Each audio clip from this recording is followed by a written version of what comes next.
How much did you spend last season on scent killer spray? $30? $50? If you bought the full system, the spray, the laundry detergent, the body wash, the field wipes, you probably dropped close to $100 before you ever climbed a tree. Over a 5-year hunting career, that's $500 on products whose active ingredient you can buy for $7.50 total for the same period. That's not a small markup.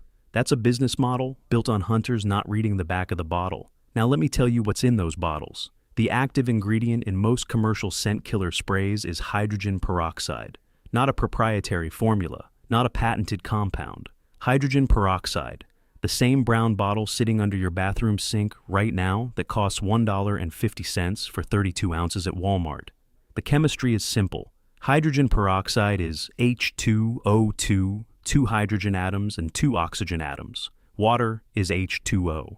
The difference is 1 extra oxygen atom, and that extra atom is unstable. It wants to break free. When it does, it oxidizes whatever organic compound it contacts, and human scent is an organic compound. Your body doesn't produce a single human smell. The odor that deer detect is produced by bacteria on your skin, primarily in the armpits, groin, and feet, that feed on sweat and dead skin cells and excrete volatile organic compounds as waste products. Those bacterial waste products are what a deer smells at 100 yards downwind. A whitetail's nose is roughly 4,000 times more sensitive than yours, according to Missouri Conservationist Online. That means a scent you can barely detect at arm's length. The deer is picking up from the length of a football field. Hydrogen peroxide destroys those bacteria on contact through oxidation. Kill the bacteria, you kill the factory that produces the smell. The baking soda that most recipes add neutralizes whatever odor molecules are already present on the surface. The baking soda that most homemade recipes add neutralizes whatever odor molecules the peroxide misses. That's the entire formula. T. Edward Nickens published it in Field and Stream under the headline, "You Stink," and it's been circulating on every hunting forum in America for over 15 years. The recipe was originally developed by a chemist named Paul Kraybaum, who wasn't trying to fool deer. He was trying to get skunk smell off his dog. Every hunter who's had a dog get sprayed by a skunk knows that tomato juice doesn't work. Kraybaum figured out that the oxidizing action of hydrogen peroxide is what actually breaks down the sulfur-based thiol compounds in skunk spray. He discovered that the oxidizing action of peroxide breaks down the sulfur-based thiols in skunk spray, and hunters adapted it because the same oxidation process destroys the organic compounds in human body odor. An Archery Talk poster, who's been making his own for over 5 years, said he's had deer walk directly under his tree on multiple occasions and never been busted. A Michigan Sportsman poster said he makes a gallon of homemade scent killer for the same price as one 32-ounce bottle of the commercial stuff. He saturates paper towels with the mix, carries a few in a Ziploc bag, and wipes down on his walk to the stand and again once he's settled in. Reduces scent and cools him off at the same time, which helps with the sweat problem that creates new odor the moment you stop moving. Another poster on HuntingNet warned against using the mix too aggressively on certain body parts, learned that lesson the hard way during an elk hunt, but said everywhere else it worked great.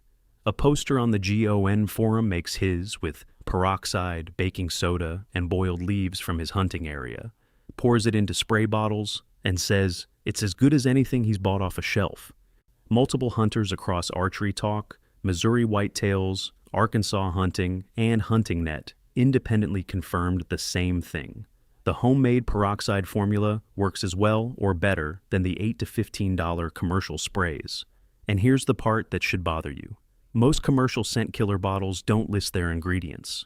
3 of the top 4 store-bought products in a lab test published on the Ohio Outdoors didn't disclose what was in the bottle. The companies don't want you to know because the moment you find out it's peroxide and baking soda, you stop buying their product. A poster on Michigan Sportsman pointed out that the main ingredients in OxyClean are hydrogen peroxide and sodium carbonate, which is basically what you're already mixing in the homemade recipe. If you've used OxyClean to clean a stain, you've already used the chemistry behind a $15 bottle of scent killer. That same Ohio Outdoors lab test, which was conducted with the help of a high school biology teacher, and measured the zone of inhibition, meaning the ring around a treated filter disc, where bacteria from the armpit, foot, and groin were killed, found that the homemade hydrogen peroxide and baking soda formula outperformed 6 of the 11 commercial products tested. The homemade formula that cost pennies per ounce beat products that cost $1 per ounce. The formula that performed best overall was a commercial product called Scent Away Original, but the gap between it and the homemade version was small enough that the cost difference makes the homemade version the better value for any hunter who goes through more than 1 bottle per season. And if you're hunting 3 or 4 times a week during the rut, you're going through Scent Killer fast. At $1.50 per batch versus $15 per bottle, the homemade formula lets you spray as much as you want without rationing. As Nickens wrote in Field and Stream, the problem with expensive Scent Killer is that it makes you apply it sparingly, which is like putting deodorant on only one armpit. That scent control chemistry is what I organized into the Buck Hunter's Bible, along with 76 other tricks, each with the biology behind it. 90 pages covering scent control, stand placement by terrain, all 3 rut phases, and a chapter of old-timer methods. There's a pre-hunt reference card at the back you can print and take to the stand. Links in the description below this video, or if you're watching on a TV, pull out your phone and scan the QR code on screen. Here's the exact recipe. 16 ounces of 3% hydrogen peroxide, that's 1 standard brown bottle from the pharmacy. 16 ounces of distilled water, a 1/4 cup of baking soda, 1 ounce of unscented shampoo or unscented liquid soap, which acts as a surfactant that helps the solution spread and penetrate fabric fibers. Gently combine in a large bowl until the baking soda dissolves. Pour into a clean spray bottle. Now, here's the critical part that most people get wrong, and it's the reason some guys swear by this and others say it doesn't work. Hydrogen peroxide has almost 0 shelf life once mixed. The chemist who invented the formula, Paul Kraybaum, specifically warned that within an hour or 2, the peroxide oxidizes whether you spray it or not. That extra oxygen atom escapes, and what's left is plain water. If you mix a gallon on Saturday and use it the following Friday, you're spraying water on your clothes. The homemade formula has to be made fresh every time you hunt. Mix it in the morning, use it that day, discard whatever's left. The guys who say it doesn't work are the guys who made a batch, stored it for 2 weeks, and sprayed dead water on their boots, wondering why the deer busted them. Legendary Whitetails published an article specifically about this. Your homebrew has no shelf life. Make only what you will use immediately. I mix mine in the kitchen at 4:30 a.m. before I head out. It takes about 2 minutes. The baking soda fizzes a little when it hits the peroxide. That fizz is the oxygen releasing, which is exactly what you want, happening on your clothes, not in a bottle on a shelf. Here's the thing most guys miss about the fresh batch requirement. It's actually an advantage. Commercial Scent Killer has been sitting on a warehouse shelf for months. The stabilizers slow the peroxide breakdown but don't stop it. By the time you spray a 6-month-old bottle of commercial Scent Killer, the active peroxide has partially degraded. Your fresh batch mixed 30 minutes ago is at full strength. The commercial bottle that's been sitting since March is not. Fresh chemistry beats old chemistry. That's not marketing. That's how oxidation works. The commercial products last longer on the shelf because they add stabilizers that slow the peroxide breakdown. But those stabilizers are what you're paying $8 to $15 for. The active chemistry is the same. One more thing on storage. Hydrogen peroxide breaks down when exposed to light. The brown bottle it comes in is brown for a reason. It blocks UV. If you pour your peroxide into a clear spray bottle and leave it on the dashboard of your truck, it's water by the time you get to the trailhead. Use an opaque spray bottle or wrap the bottle in tape.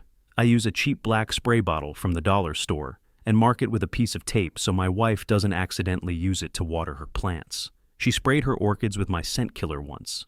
The orchids survived. My dignity didn't.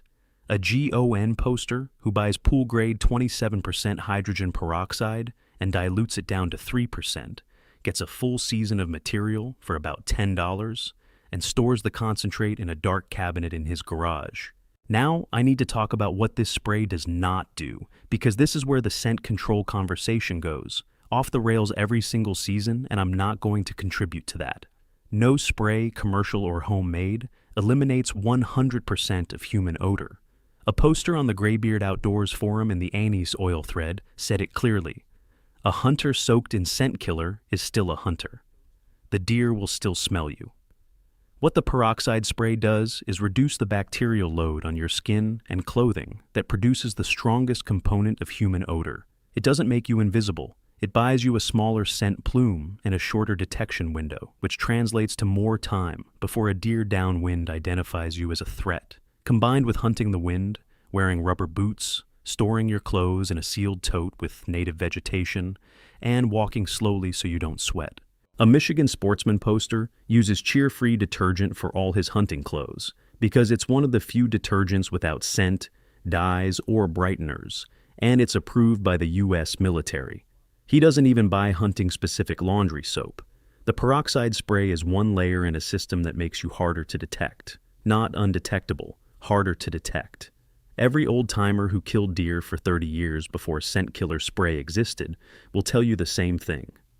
Wind discipline is the foundation. Everything else is supplemental. A 66-year-old hunter on the Deer and Deer Hunting Forum said it directly. All this scent killer stuff is a joke. You don't fool a deer's nose, use the proper wind techniques, and save your money. I respect that perspective. I also think there's a middle ground. You can use the wind and reduce your scent plume for about $1.50 per hunt instead of $15. Those aren't mutually exclusive. Now here's the part of this story that the companies selling you $300 carbon suits really don't want you to think about.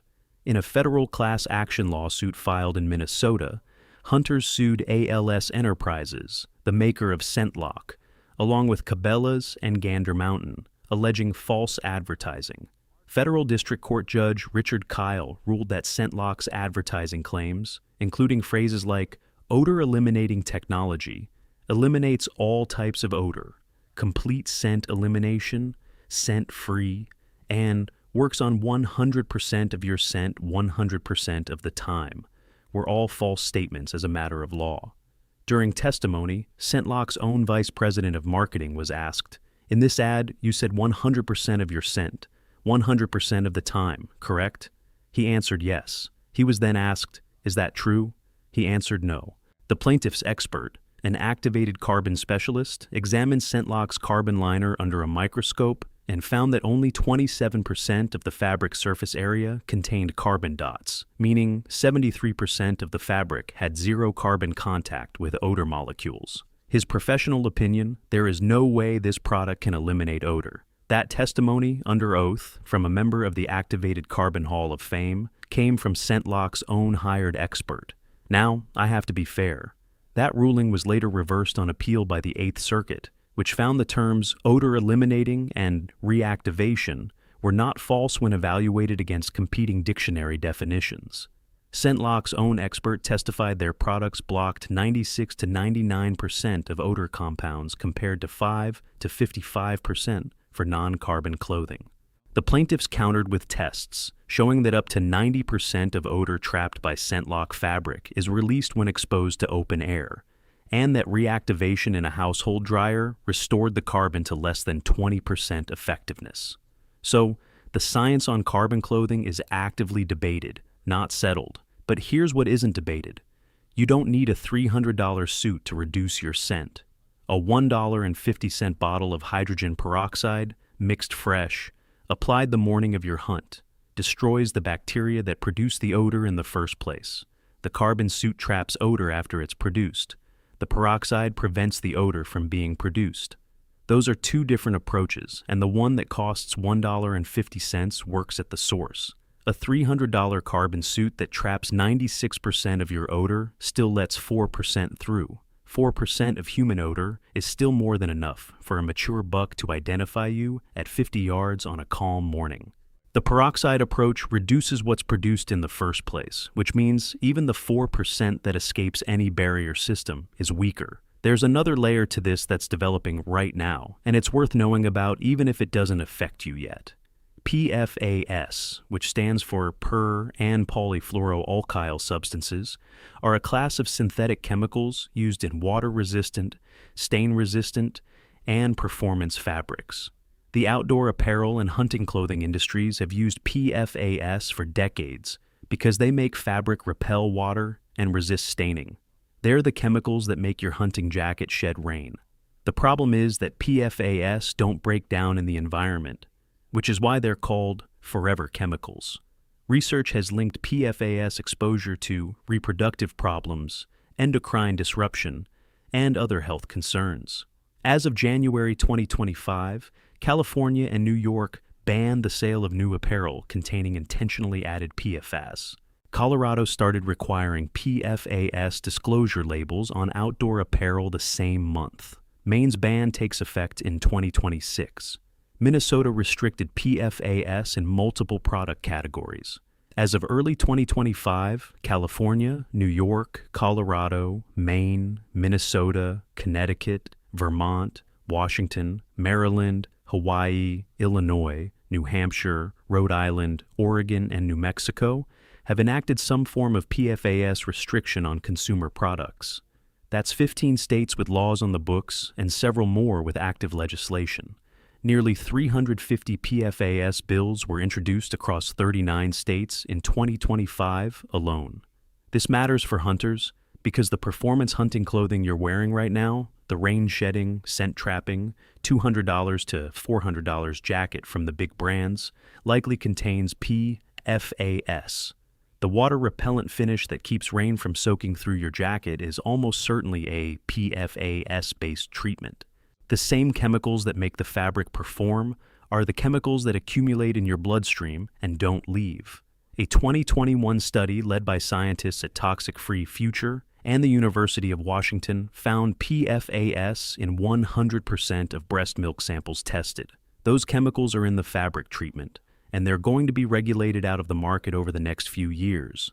Hydrogen peroxide contains zero PFAS. It breaks down into water and oxygen within hours. It costs $1.50, and you pour the leftover down the sink without worrying about what it's doing to your groundwater or your body. It becomes water and oxygen. That's it. Compare that to the PFAS in your hunting jacket that will still be in the soil 1,000 years from now. Check your state regulations on PFAS if you want to know more, but the direction is clear. The performance chemicals in commercial hunting clothing are on their way out, and the simple chemistry that actually kills odor-causing bacteria has been sitting in your medicine cabinet the whole time. Everything in this video, plus about 60 more field-tested techniques, are in the Buck Hunter's Bible.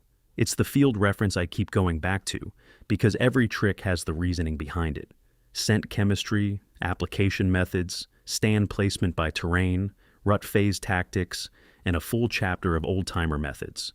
There's a one-page reference card at the back that fits in your pack. 2 years of testing went into it, and it's in the description below. Point your phone at the QR code on screen if you're watching on a TV. A $1.50 bottle of hydrogen peroxide. A box of baking soda you already have in your kitchen. Mixed fresh, sprayed on your clothes and boots the morning of your hunt, and discarded when you get home. The same oxidation chemistry that the commercial brands dilute, stabilize, bottle, and sell you for 10 times the price. The deer doesn't know what brand is on the label. The deer knows whether it smells you at 40 yards or 80 yards.